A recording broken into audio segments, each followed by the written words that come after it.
Powered by Penguin. The 113th Assistant Librarian 2, Lost in a Book. Written by Stuart Wilson, narrated by Kurt Ramjan. We at Penguin Random House Australia acknowledge that Aboriginal and Torres Strait Islander peoples are the traditional custodians and the first storytellers of the lands on which we live and work. We honour Aboriginal and Torres Strait Islander peoples' continuous connection to country, waters, skies and communities. We celebrate Aboriginal and Torres Strait Islander stories, traditions and living cultures. And we pay our respects to elders, past and present.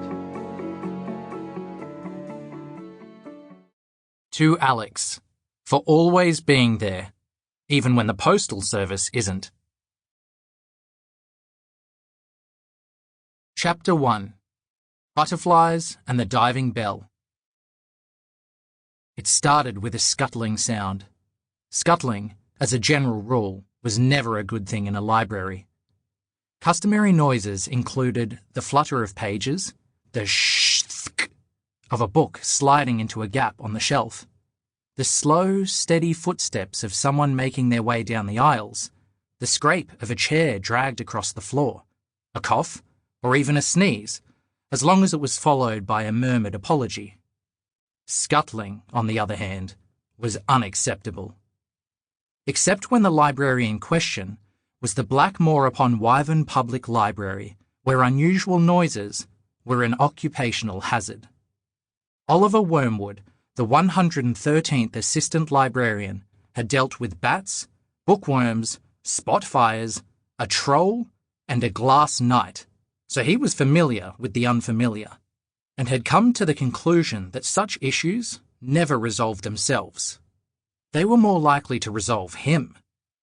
So, taking a deep breath, he slipped on his librarian's bandolier, checked that the 4 pouches were full, adjusted his glasses, and stepped out from behind the counter. It was half an hour before opening time, so the library was empty, except for the cats.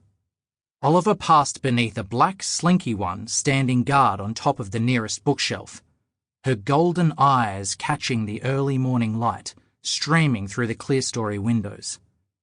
"Come on, Puss," Oliver said. The cat dutifully followed, padding across the top of the stacks. Oliver had given her the name Sentinel, even though the concept of naming each of the 9 cats was more complicated than one would expect. Oliver scanned the signs as he moved down the aisle. Sample complete. Ready to continue?